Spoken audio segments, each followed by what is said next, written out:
Folks, this is Screen Watching. My name's Dan Barrett, joined by Simon Foster. We review the movies, we review the TV shows. Now, something that I've been meaning to get into reviewing a bit more is Doritos. And my favorite Dorito is the Nacho Supreme. So I'm hoping there's some crossover with my passion in life for Simon's discussion about Marty Supreme, which I believe is the Doritos of cinema. Correct? Yes? Okay, yep, cool. I'm also going to talk about The Beauty. It's the new Ryan Murphy TV program. It's on Disney Plus here in Australia. It's a Hulu original. Now, look, I've got a hate affair with Ryan Murphy, and is The Beauty going to be enough to change that? We'll see. Also, I'm going to talk about Steel, which is a fantastic new little crime thriller on Prime Video. We will discuss. What else have we been watching? Couple of things. Mercy, which is a movie. Ponies, which is a TV show. His and Hers, also another TV show. And the granddaddy of TV shows, The X-Files. I'm going to discuss its second season. Folks, this is Screen Watching. And, sorry. What's this? Sorry. Last minute edition. We're talking about some Oscar nominations as well. Folks, this is Screen Watching. This is not like TV, only better. Television! Teacher, mother! Secret lover. What, that's it? That's your movie? Well, I said that I had an idea for a movie. All right, so this is the Screen Watching podcast. I'm here. Simon's here. That's quorum. We're good to go. Simon Foster, I trust you're well. I am What's well. your favorite heist movie? Oh, we're going straight into the question. Hello, Screen Watchers everywhere. I'm asking about heists because there's this new TV show called Steel. Right. It's on Prime Video. And part of our duty as commentators, critics, and handsome men Yep. is to identify things that are just under the radar that people probably should make a bit of an effort to check out. Good And call. Steel is absolutely one of them. So I can hide in it by introducing it as our topic of the week. Very interesting. My recommendation for a heist film, if you haven't seen this heist film, I could go mainstream and say The Usual Suspects, which is probably the greatest heist film ever, or I could go way back to Robert Redford's The Hot Rock, in which he starred with George Segal from the mid-70s. That's a bit of a blast from the past, a bit of a random one. So there's a couple of greats for you. What's yours? I saw a movie called The Hot Rock once, but I don't think it's the same movie. It may not be. No. No, I No. don't think so. I know what you're going to say. I know your favourite heist movie. I think you maybe do. What is the film I'm going to say? It's David Mamet's Heist. It's David Mamet's Heist. Exactly. It's very, very good. How long have I been doing this? I know how you think. You've mentioned it a couple of times on the program, but it's a great film, so I don't begrudge you that. I talk about the movie a lot. Now, the question is, where does the boundary lie between heist and hostage drama? Because often something begins as a heist movie, Yeah. and then suddenly they have to take hostages, and it becomes an entirely different thing. Dog Day Afternoon is what you're talking about. That's the great sort of, it was a heist movie, and then it became a hostage drama. Very much so. That's absolutely it.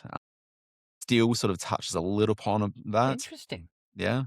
I've been talking a lot about the Taking of Pelham 123, which is You more love hostage that. drama than heist, but certainly there's crossover elements with all of it. Well, I mean, the great heist turned hostage drama is Die Hard, really. It's a heist. Yeah. That's all about, rescuing the hostages. So yeah, Die Hard is right in that zone. Look at Yeah, us thinking on our feet. Oh, look, we probably need to throw some TV in there as well. So can we talk about the great couple of episodes of Andor Season 1, Yeah. which had a fantastic couple of little heists in there? Oh, it did. Yeah, absolutely it did. No? Yeah. These are all good points. Point of entry for you enjoying Steel coming on Prime Video, your review very soon. Let's talk very briefly about the overnight Oscar announcements. We're in my lane, baby. This is what I love to talk about. Probably what was most remarkable about the Oscar nominations is that they weren't remarkable at all after an award season. I think there's one title which might be a little bit contentious. Well, I would say it's F1. I mean, I would agree. I think that's a very strange inclusion as Best Feature Film. I think Now, this it's is a movie very which odd inclusion.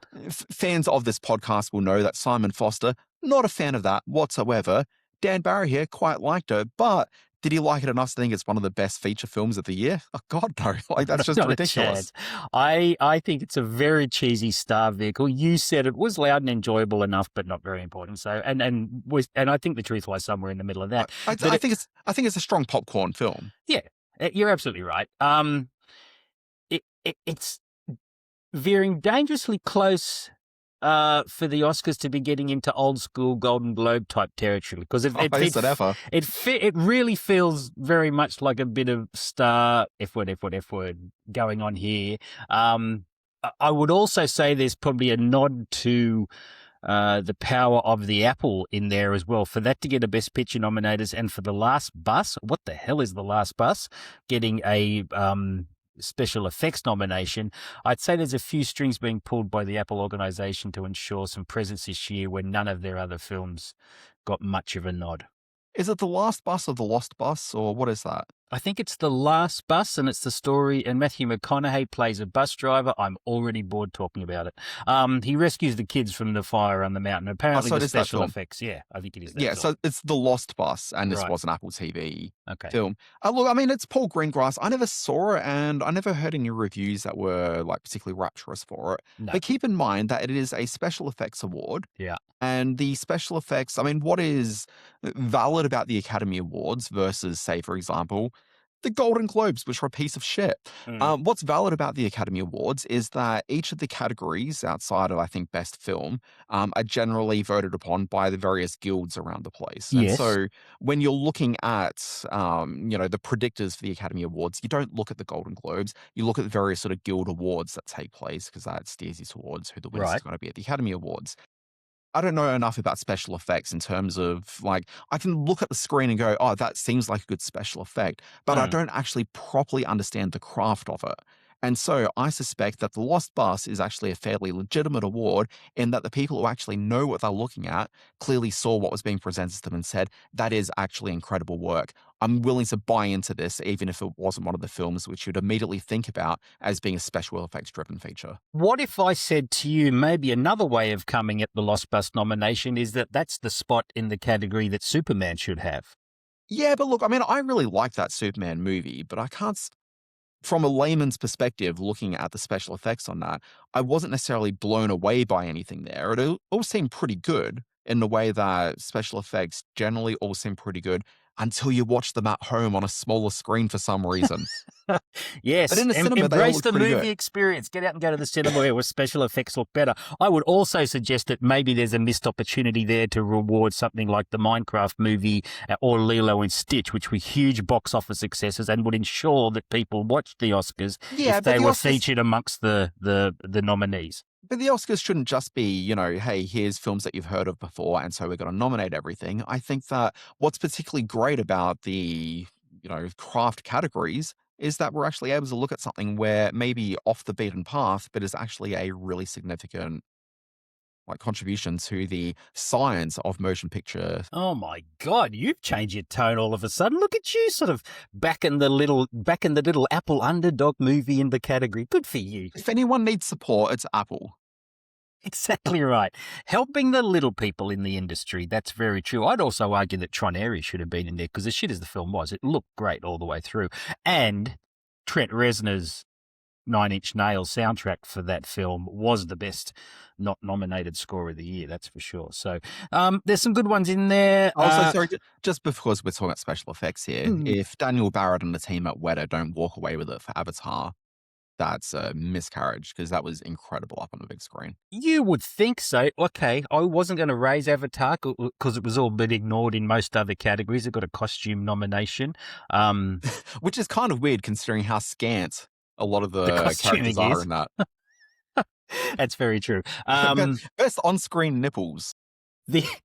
But even Miley was dogged for the best song nomination she could have had for that film. So anyway, like I say, let's leave this conversation with one question, which is, the K-pop Demon Hunters, are they walking away with best animated feature film? I think so. I absolutely think so. I think Netflix will make it happen, and I think that will be the nominee that brings in the audience, brings the kids back to the Oscars. I think they're not going to get it. Oh, really? Because of the Netflix of it all. I think the Wow. Academy Awards have been so anti-Netflix in a lot of their, they'll nominate the films, Yeah. they'll never award the movies. Okay. And I think that this year, with them making the play for Warner Brothers, I think that this is going to make people even more hesitant to want to award something to Netflix. You think it's going to be a statement year? You think that with everything bubbling But along beneath the every year surface? every year is a statement year, but I think this is like a statement exclamation point year. Wow. Okay, that's great. I couldn't be happier with the Best Actress category with Renata and Kate Hudson and who's the other one who I love? Also in there. Are we talking about Australia's own? Rose Byrne. Yeah, who will win? You think Rose? No, I don't think Rose Byrne won't win for this one. No, Rose Byrne will get it. Okay, I think it's a Buckley lock. Jesse Buckley for Hamnet. I forgot about Buckley. No, Buckley's got it. You're right. Buckley's going to win, and I think Renata's just. It may really change the definition of Buckley's chance. Oh, look at you. That's clever. If I got it out right instead of merely mouthed it. Yeah. Yes, exactly right. Okay, we'll talk more about the nominations as the day draws closer. That's for sure. Yeah. Big coverage in my newsletter, big coverage on my website of some of all that sort of stuff, and I know you'll probably have a mention of it somewhere. And what's that newsletter called, Simon? It's called Screen Space, and it can be found on the Substack app or site. Just go to Screen Space, and there's lots of cool stuff there. Indeed. Before we get on, I'd just like to say, it's, considering F1 made it in there, that means that Eddington didn't, and I think that's a damn shame. Well, it's a strange year when you had semi-major, I guess not their big films, but releases from Wes Anderson with The Phoenician Scheme and Ari Aster with Eddington that didn't get any kind of rub. You know the difference there. Eddington was a good movie. We both fell asleep in Phoenician Scheme, didn't we? Man, that was a hard slog. Look, there's a phrase for it, but it's not polite to say, so I'm not going to. But there's usually a set design or a production design nod in there for Wes Anderson. Even on some of his lesser films, there's been recognition of that, but it just came and went without a trace. So anyway, what are you going to do? He made that film from muscle memory. Let's move on. Let's talk about the Weirdo Supreme of cinema. It's called Marty Supreme. It's in cinemas now. Here's a clip. I have a purpose. Okay. Let me ask you something. Do you make money at this little table tennis thing? Not yet. Do you have a job? No. Backhand! Backhand! Forehand! How do you live? Well, I live with the confidence if I believe in myself, the money will follow.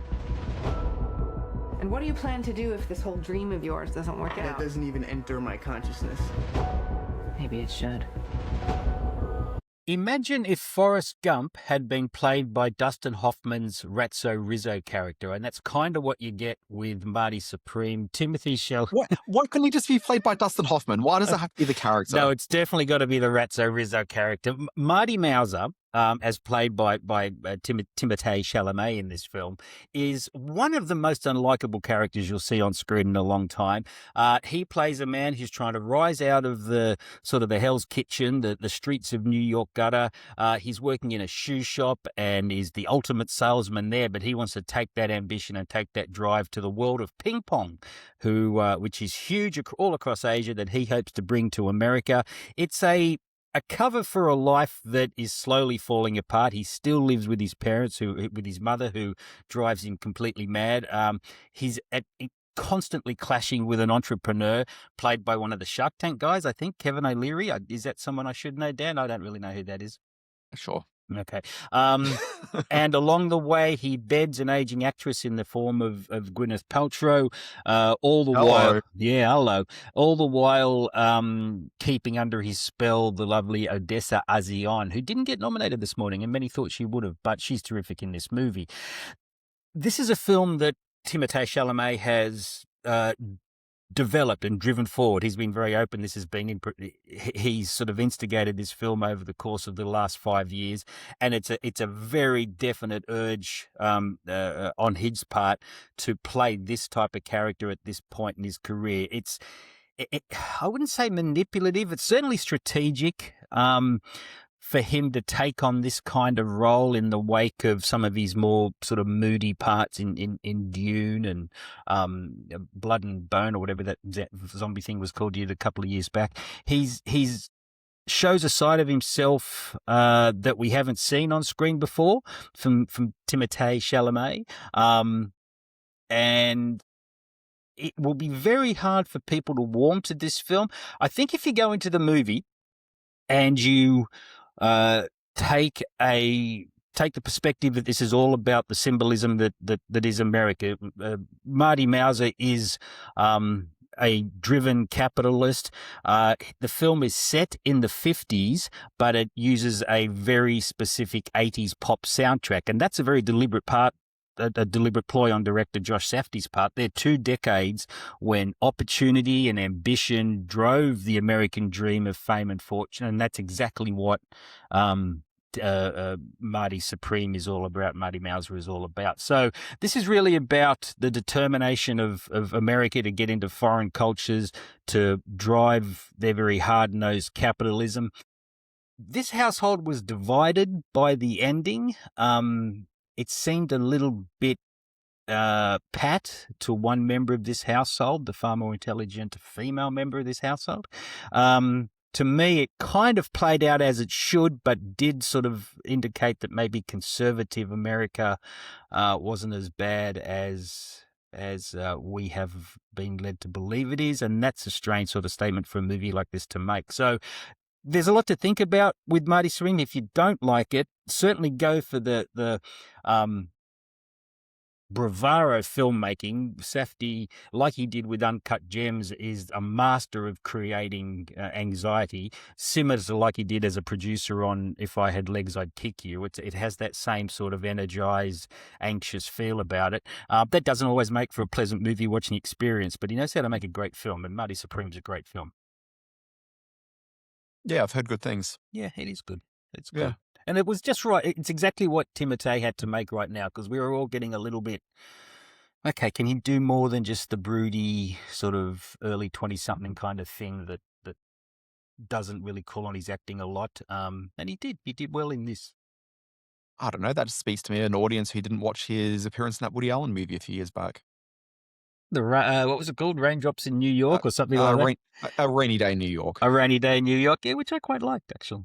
He was very charming in that one. It was. Yeah, he was. He was lovely in that one. But as again, he was just as he was charming in Willy Wonka, just as he was moody and in Dune. Marty Supreme is a step in a different and fairly urgent direction for him, and that's a good thing. You know, I've actually weirdly not seen that many Timothée Chalamet films. So I saw the Dune movies, I saw him in that Woody Allen movie, and also he's very briefly in the French Dispatch, the Wes Anderson movie. Yes, and I think that's the only thing I've seen him in. You didn't see the Willy? No, I'm not going to watch Wonka. Okay, it was quite good. It was a lot of fun. Yeah. And what about the one that broke him? The Call Me by Your Name. Call Me by Your Name, the Peach guy. Didn't see that? Didn't see it. No. Don't care for peaches. Wow, don't care for peaches. You are a big Armie Hammer fan, though. I know you like Armie Hammer. You were telling me before the podcast he was unfairly treated.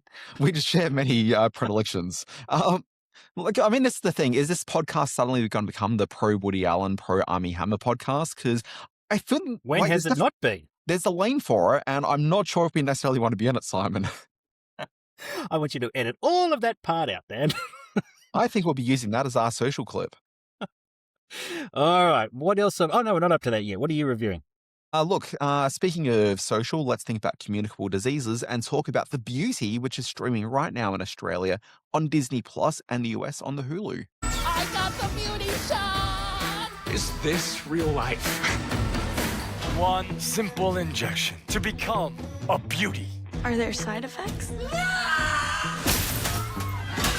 This is the closest to the fountain of youth anyone's ever going to get. Simon Foster, I come into this one very conflicted.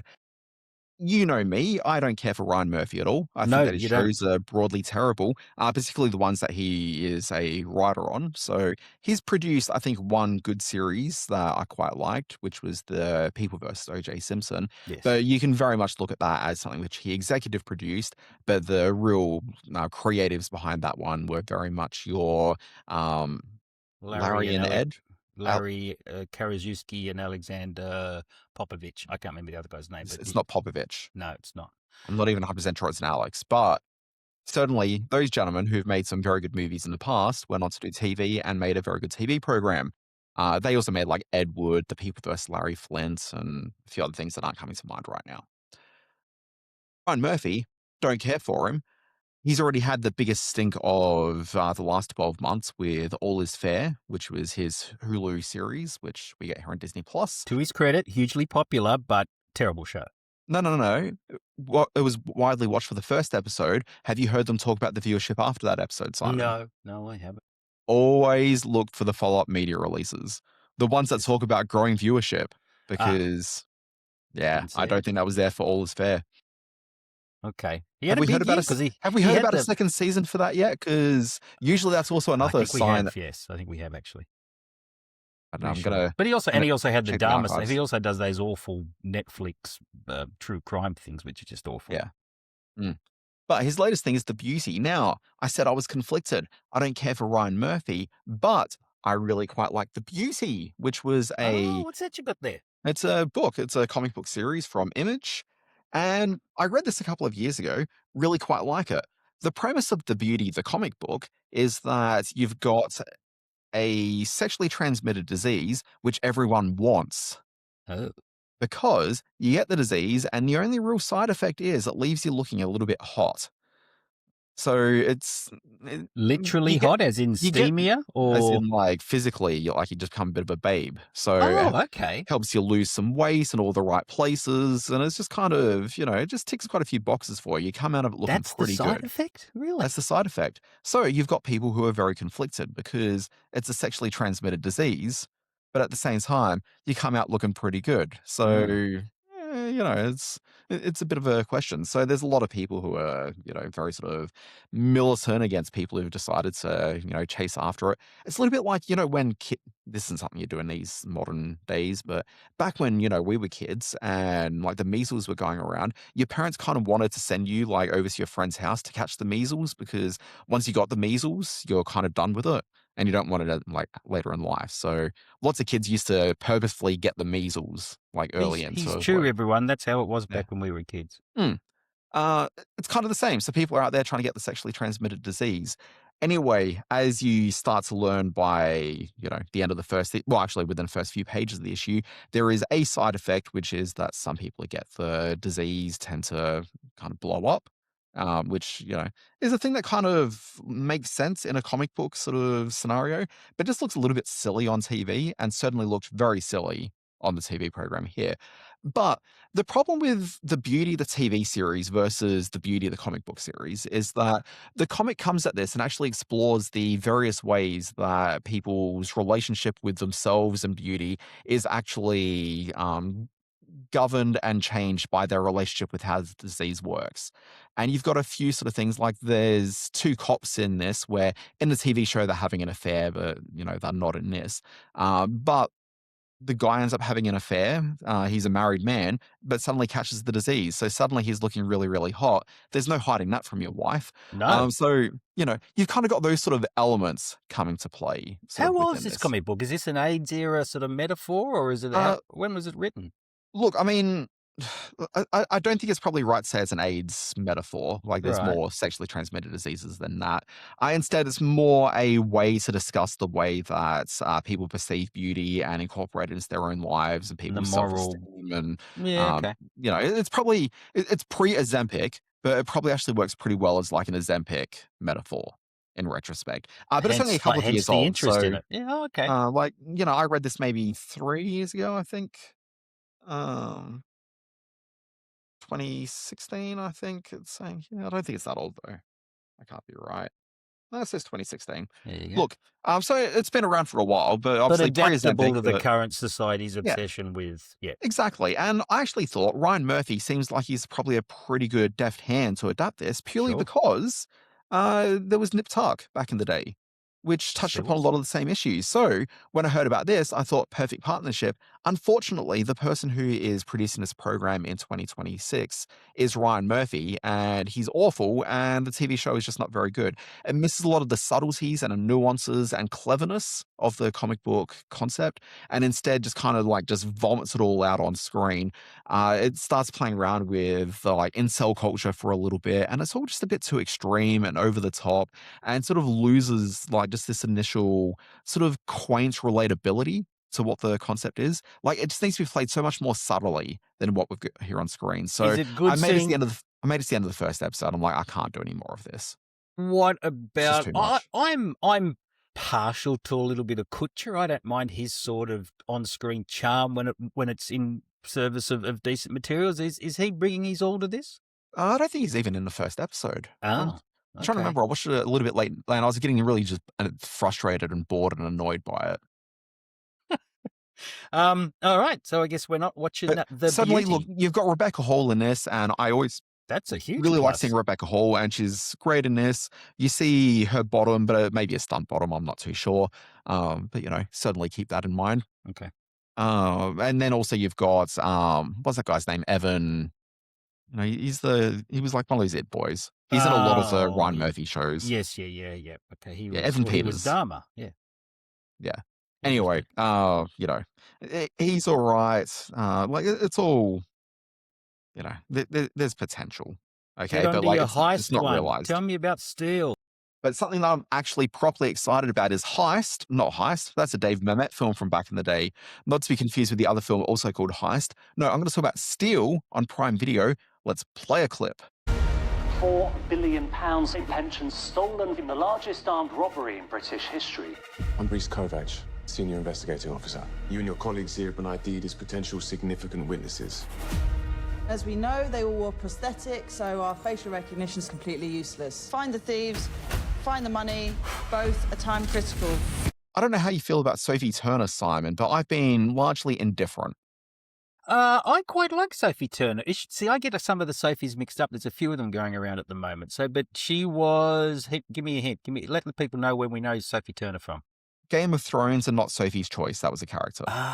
Okay. All right. Yes, Game of Thrones. Yeah, no, I quite like Sophie Turner. I've never really seen it do much, but who's the other Sophie that is doing the rounds at the moment who was in The Last Duel and what was that lady's name? It doesn't matter. Let's focus on Sophie Turner. Focus on Turner. Simon Foster. If you want to see some Sophie Turner and decide, is Sophie Turner really like who is she? What is she? What does she bring to the screen? Mm-hmm. This is a star vehicle for Ms. Turner. Oh, good. And this will absolutely sort of win you over, I think. I think This she's actually being really what? fantastic in this. So this is a 6-episode TV program from Prime Video. It's a crime thriller. It is a heist movie, but also a bit of a hostage drama. Now, the one thing I really hate in modern day television, and thankfully we're starting to see a bit of the end of it, but there's still a bit of it lingering around in the fringes, is it's not really a TV show. It's more like a 6-hour movie. And you look at the premise and plotting and structure of these 6-hour movies, and you're like, well, this should have just been a 2-hour movie. Okay. And the reason is that they lose serialization, which is really what you're doing television for. If people want to watch a 6-hour movie, it wouldn't stop every 45 minutes to an hour. It would just keep on going. Instead, if you're doing television, it should be serialized. That's just the format. So, cut to this. I'm watching the first episode. It's set in a London, I think it's London. It's definitely UK-based financial firm. Yeah, it's definitely London. London financial firm. They specialize in looking after pension funds. And in the last few weeks, we've talked about Industry, which has come back for season 4. That was very much in my mind because much like Industry, this is set very much amongst some floor traders. Like they work the trade desk at a financial firm. And watching this, the pacing of it is really quite different and the vibe is very quite different. Instead of a whole bunch of people on the trade desk, it seems like there's 2.5 to 3 people working on the trade desk. One of them is the new intern that started as, the show begins. Because it's a small agency, like it's a boutique agency? This is what I don't understand. Like, I presume that because it just looks after pension funds, there's probably less regular trade that happens, and instead it's more about finding those secure things to invest in, and there's probably just a lot more, like, stability around what they're doing. That would be my guess. But I don't know enough about the industry to say that's exactly what's going on here. Okay, so is Industry just a hyper version of what the reality is, which is what these people are doing in this show? Or is this show like a chilled version of what we should actually be seeing? I don't know, and the truth probably lies somewhere in the middle. Yeah, pension funds are treated as a low risk investment, so they're looking for things that'll help elderly people hang on and and move their pension a little bit. Not just elderly people, but people now ready to retire. Yeah, exactly. Right. Yeah, So, going through. So look, there's So you've got that. And certainly within the first hour of this, they do talk about like the importance of the pension fund and why it's a bad idea for the guys that are coming in to steal that money. Probably shouldn't be doing that, which is all very morally sort of realistic. But what we've got here is you've got a couple of people working the trade desk, Sophie Turner being one of them, and then suddenly some armed men come in, they take over the floor. I'm watching this thinking, is this the next 6 hours? Are we just going to be watching a hostage situation play out? So the 6 hour movie. But thankfully, this is very much serialized because the hostage effort, the heist, is very much taken care of by the end of the first episode. Okay, and then it's what happens next, which fill the next 5 episodes. Is there But an what happens investigation? next, There's an investigation. Okay. There has to be. I mean, you're not going to not investigate it, Simon. But who's involved? Because these guys that came in certainly know a lot about the day-to-day actions Inside and job. activities. Is it an inside job? It has to be an inside job. But who is responsible for the inside job? Is it Sophie Turner? I'm not going to say. Oh, I almost had it then. Sorry, listeners, I tried. It could be anyone. There's like maybe 4 or 5 candidates that you find through this first episode where it could be them. And they reveal one's got some money troubles, and they reveal one is, looking after their elderly mother and needs some cash. It's not really quite like that, Simon, because you know what? What? This is actually a pretty good show. It's understated. I mean, Yes. not like hugely understated. It's not like a slow moving sort of beast of a show, but they don't overegg things too much. Like it's actually a just well paced, interesting, not over the top, but certainly over the top enough adult It's a drama. British drama that lies somewhere between the insanity, coke snorting orgies of industry and Midsummer Murders. Yeah, I mean, certainly a bit more on the industry side of things, but Right. it's certainly it's a very sort of Well, I want to watch this. This it's sounds mattered. good. It's really good. I think Bingeable. that the first episode shows a lot more promise than what the following episodes necessarily deliver on, but it doesn't mean that the rest of the episodes aren't worth sticking around for. No, I mean, that's good. That sounds like an interesting proposition, Daniel Barrett. All right, son, what else have you been watching? Let's Oh, I'm burn glad you through asked. these. The dog days of January, the end of summer, is when distributors big and small dump a lot of their product just to give it a few weeks before bigger, better things roll around, which brings me to Mercy. This is the new film. Is that necessarily true? Sorry, I don't mean to interrupt, but is that necessarily true? Because we do in Australia get quite a few of the Academy Award nominated films that get released in the US in December, but we start to get them through January. So. To a certain extent, and yes, I mean, I know what you're probably saying, it's but, probably yeah. two separate markets there. There is a market for the Oscar stuff that's starting to dwindle through from around the world, and that's very much sort of the cinema going crowd. Films like Mercy. Remember like 2 years ago where we got the Leftovers as like a mid-January release when it's a Christmas movie? Yeah, exactly right. Yeah. But then there's this other side of thing where, the kids are about to go back to school. Parents just want to be able to dump them at the movies and watch something, in for a couple of weeks before they go back to school. And that's very much where Mercy lies. This feels like a big film. It's got Mr. Jurassic Park, Mr. Guardians of the Galaxy, Chris Pratt. He's playing a cop who wakes up after a booze binge and he's locked in this chair sitting in front of the AI-generated judge played by Rebecca Ferguson. Now, this is the America of the future where all your civil rights have been taken away. You're guilty until proven innocent on a certain number of crimes. It is entirely up to you to prove your innocence in the 90 minutes that you've got before the judge turns to executioner, hits a button, bang, you're gone. So this film takes place with Chris Pratt strapped to a chair, Rebecca Ferguson staring him in the face. He is able to, in the future, go to what's called the municipal cloud. That is an agreed upon law enforcement device that means every phone, every CCTV, every street camera, all the information goes to the cloud. So if your trial comes up, you're able to go to here, go to there, show me this, show me that. I want to see this, I want to see that. The movie itself is a very high concept, low IQ action thriller. It has a few moments of thrills and a bit of tension, but it's essentially a dumbed down version of Minority Report, and that's what you get here. What the film ignores, and I became so frustrated in this, is it creates this American society, and it's all set in the very near future. I think it's only like 2029 or something that it's set in.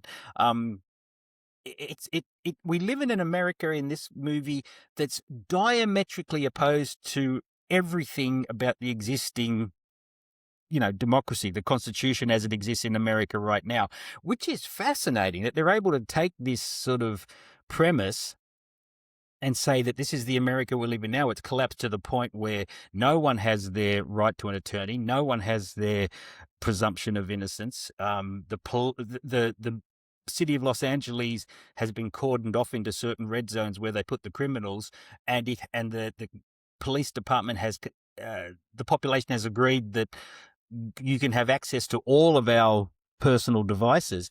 It's an insane sort of premise, and this film completely ignores it. It just sort of tells this stupid story, and I'm going, where's the movie that exposes how all this happened and all the kickback to this? So what could have been a really interesting take on a near future American city turns into just a kind of goofy Chris Pratt vehicle that he's not very good in.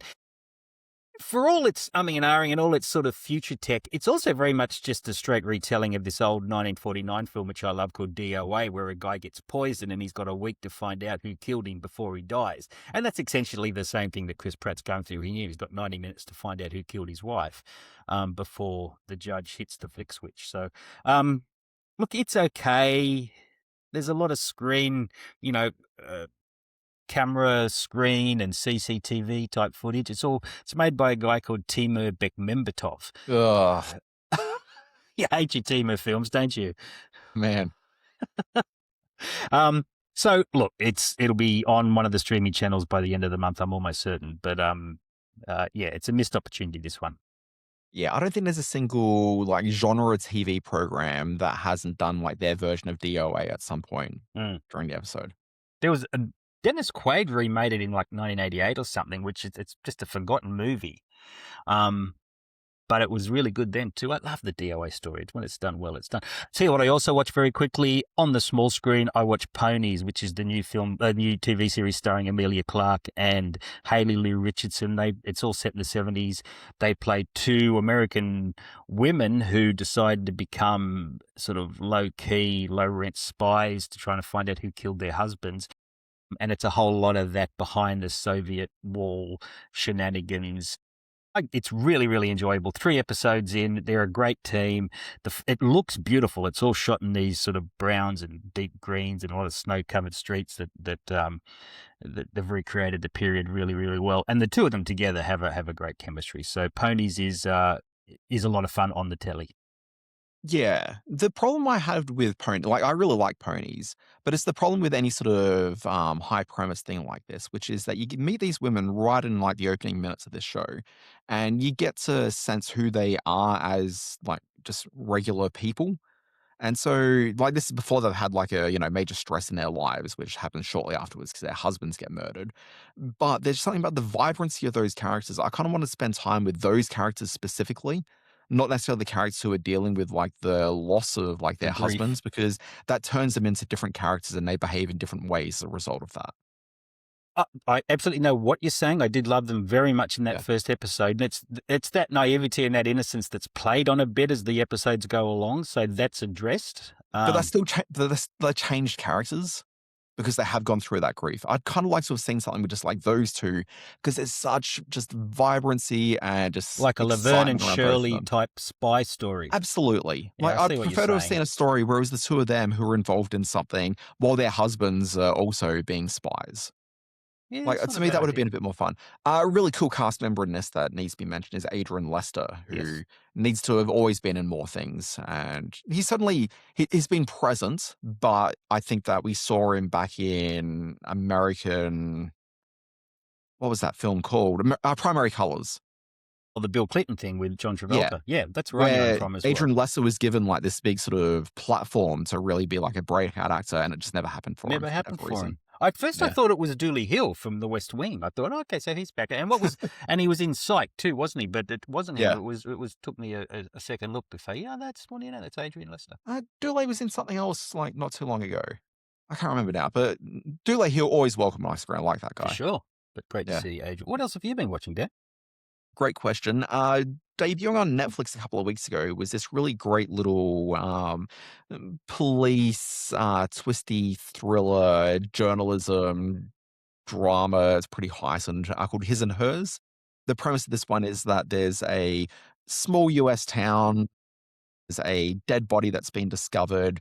And as we start finding out more and more about the situation that's happened, it seems as though the lead detective might know a little bit more than he's letting on. And his ex wife, who has come to town as a journalist who's got her own background trauma playing a role in her life, may also have a bit more of a insight into things going on than is otherwise necessarily clear.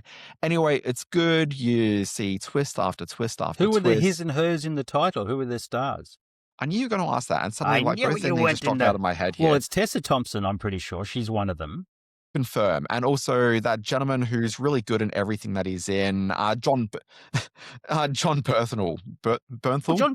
Okay, Yeah. well, this is good. I didn't know about this one. I mean, I knew Tessa Thompson was in it because I'm a big Tessa fan. I watched Headed the other day, the one that many people thought she was going to get nominated for, but was roundly ignored. Okay, interesting. I'll be watching this. I like the John Bernthal too. Yeah, it's good. Like, it's trashy television, but Yep. like it's pretty fun trashy television. And when you hear people say, "Oh, it's just a bit trashy," but it's still pretty fun. Most of the time, those things aren't very good. But this is just like proper good trash. All right. Good trash. Here's your poster quote. Thanks, Dan. What X-Files have you been watching? That's not a bad thing, Simon. No, I know. It's a Not a good thing. bad I thing. agree. I'll be watching it. Now, you've been Yeah. deep into your X-Files rewatch? The thing with the X-Files is it is so easy to watch. Yes. Like, it is, because they're only like 44 minutes an episode, because it's, a little bit older these days, it'd be 40 minutes an episode. They're like 44 minutes an episode. And so if you watch like an episode in the morning and then like at lunchtime, you watch one sort of while you're away from your desk and then watch another one later in the afternoon or at night, you get through Full like life 3 you episodes a lead. day. Yeah, It's that's very right. easy. Very easy. It's very, very easy. And also, it's just very watchable. So I've been watching season 2 of X-Files. So I've managed to blitz through a week because this time in the podcast last week, I'd only seen the first season. So Yeah. I've managed to watch an entire Well, we season of this remember. damn show. Yeah, okay. Yeah. So which is your favourite from season 2? Season 2, look, it's an interesting season in that what became really apparent, and I kind of knew this, but like it just became so clear. Watching the first season of the show, it's really evident that Chris Carter, the creator of the show, doesn't really understand what his show is. So like he does, like the pilot episode of it is like pretty good. Like it sets things up, like it's like a good sort of structure for a show. And all the things that are kind of good about it, he's sort of ripped off from other things. But like that's fine. Like, sometimes the best invention is, like thievery. Like that's okay. So he's got that. And there's like one or two other episodes he's the credited screenwriter on, which are perfectly fine and good. Like the season finale is actually really, really good, which again is something that he wrote. But like you watch some of the episodes that he penned himself throughout the season, and they're just not good. And you hear about some of the creative choices made on other writers' episodes that Chris Carter bumped into, and like it's just they're the wrong choices to be made. Like he just wasn't particularly great. And then there's a whole bunch of other staff writers that weren't very good either. And so you get to the second season, and you've got people there like Chris Carter, who's obviously there for the entire run of the thing. But then also Howard Gordon, who's a guy that went on to do 24 and Homeland. And those are all really quite good shows and made better because Howard Gordon's involved in them. But he doesn't understand the X-Files either. Like he doesn't know what makes for a good episode. And so the thing that You're holds making the some big calls. I mean, the runs are on the board with the X-Files. Yeah, but when you look at the X-Files, the runs are on the board for the first season mostly come from Glenn Morgan and James Wong, who are two staff writers brought on. And you True can that. see as like their episodes are playing out, anytime their names are on the show, you're always up for like a really good episode. And certainly as we get through season 2, that retains like merit again. Like they are really, really good. And so And I like think Hollywood recognised that because they went on to the Final Destination, Destination things, movies. and so Yeah. they saw them as the more clever of the storytellers on that series. Yeah, but then they kind of got spat out pretty quickly. To a certain But degree.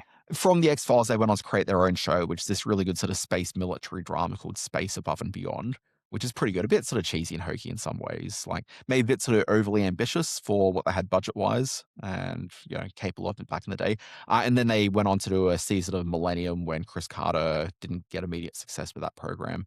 And then they sort of came back at one point on the X-Files for a few episodes here and there. But the other ones that deliver, you watch the second season and it's their episodes that are amongst the best.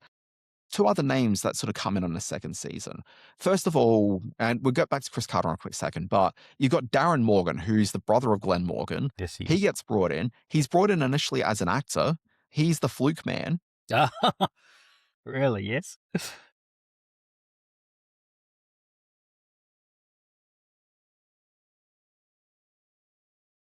Sure. Quite good. Yep. And then Morgan and Walton contribute like a few good episodes sort of here and there throughout the season. There's a really great one with them and like a gypsy. I'm going to use the word gypsy, even though I know There that's we not go. the right word, but that's very much what they're aiming for with this. It's like a gypsy magic sort of an episode, and that's their final episode. And it's definitely one of the best of the season.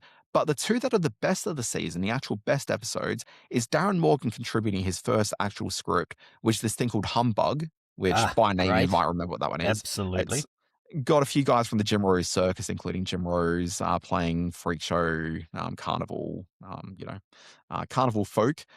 Anyway, the show's really, really smart in that it interrogates the idea of what an X-Files actually is and what is actually the border of just standard humanity versus what is like a freak sort of horror situation. And so Mulder and Scully are there to sort of question what's real and what isn't. And features one of the funniest endings of the series when the pierced man, I think, or the jigsaw man says, "If the Enigma says, if you take us out of the equation, we'll all end up looking like that." And they cut to you're a bit off. So the final cut to a picture of Fox Mulder, I think, is the point there. He's talking to the Jim Rose character, who's I forget what they call him. He's a blockhead, I think is the way they sort of describe. He can put the nails into his nose, can't he? Puts nails up his nose, into his chest, and does all sorts of other sort of garish things to his body. But he's talking about how, with the sort of, and this is back in, was it like 95, as DNA starts changing and, cosmetic surgery starts playing more of a role, people are less inclined to look like their true selves and are probably more inclined to look at him. And then you see this insert of David Duchovny off in the distance, looking sort of, legs sort of cocked up, looking off in the distance. It's very funny. Funny episode. And he says, "Can you imagine the horror of looking like him?" Anyway, it's very good. But the actual funniest line comes straight afterwards with the Enigma, who has just eaten a murderous little twin that was coming out of the body of horror legend, and I can't think of his name right now. Vincent Schiavelli. Oh, Schiavelli, yeah, of course, yeah. Yeah, who's fantastic. But he has like this twin brother that's like coming out of like his stomach that who was doing all the killing. As far as we knew, he never left his stomach, but the twin was actually leaving the stomach. Yeah. But anyway, he was eaten by the tattooed gentleman right at the end, who's looking fairly unwell in the car. And Jim Rose looks at him and is like, "What's wrong with you?" And it's like, "Must be something I ate." And then yeah, it's very funny. It's over the top, obviously. So that's great. And then Vince Gilligan has his first episode on the show as well. I was about to ask. It's about this time that Gilligan comes in. Yeah, and so when Vince Gilligan comes in with the one script that he does through the season, okay, suddenly the dialogue becomes so much snappier and more lively, and the show is really just... I mean, it's fully realized by Morgan and Wong, but Vince Gilligan actually really brings something quite unique to it. I want to see how his episodes progress, and if they do have that same sort of vibrancy. It definitely feels like an actor a writer who spent a lot of time on that script and has really just like belted the crap out of it to make it work. But yeah, second season certainly highlights anything Morgan and Wong, Humbug, Soft Light, which is the Vince Gilligan episode. Okay, like all fantastic episodes. And surprisingly, Chris Carter, not a great writer. I think he's a fantastic director. And the episode he directs in the season, Dwayne Barry, one of the series' best. Steve Railsback as Dwayne Barry. Yes, no, we're in a rich vein here, and I think it really starts to... the people, the viewing public get on board. Fox start to realize what they have at this point in the thing. So we're heading into seasons 3 and 4, which I think is peak X-Files. Yeah, absolutely. So I think season 3 is absolutely the money for the show, but I'm curious to see season 4 and see how that plays out. I'm quite enjoying a little X-Files recap. I didn't expect this, but it's good talking Season 5 is weird. There's 25. Season 5. Season 2 is weird in that there's 25 episodes in the season. Yeah, and I was trying to find out why there's so many, because like Gillian Anderson got pregnant at the end of the first season of the X-Files, and so ready to give birth by the early stage of the second season. So Gillian Anderson barely in the first third of the season. And wearing a lot of big coats. She's been open about Right. they anything where she had to run, they took that out of the script, or they dressed her in big coats. And My assumption is that there's a few episodes produced out of order because you see like weight fluctuations in her face. Yeah. So anyway, you've got that happening. I was getting to a point. Yeah, but there's 25 episodes, and I thought maybe the reason there was 25 was because some sort of production thing where they were trying to accommodate that and there was trade-offs being made or whatever. But apparently it was just strictly because the show was becoming a huge success and they wanted more. And they're like, how many more of this can you squeeze out? give me more. That seems very Fox. Like if you look at the breakout success of Beverly Hills 90210 just a few years earlier, like that show went straight from first season into second season, and they set it at the beach. So there's a bit of a change in program, but that was so that the show could run through the summer and just like maintain viewership. So like they filmed the first few seasons of that just back to back, just churning through it all. One It's of like my 30 odd episodes. One of my favorite moments of television ever is that scene in The Simpsons where Troy McClure is talking about the spin-off series that they're trying to launch with The Simpsons, and he goes, "Fox came to us and asked us to fill a few programming holes on their schedule," and they had this whiteboard up there just with all these empty squares, and they had Simpsons, X-Files, and Melrose Place, and everything else was clear. It makes me laugh. That's unfair to Married with Children, but sure. Oh, God, I laughed. All right. We're done. We're finished here. Right here. Folks, this has been Screen Watching. We'll be back next week. Simon Foster, you've mentioned Screen Space, but let's do that again. Screen Space on the Substack app and website is available for your subscribing pleasure. Strange way to say it. Do that.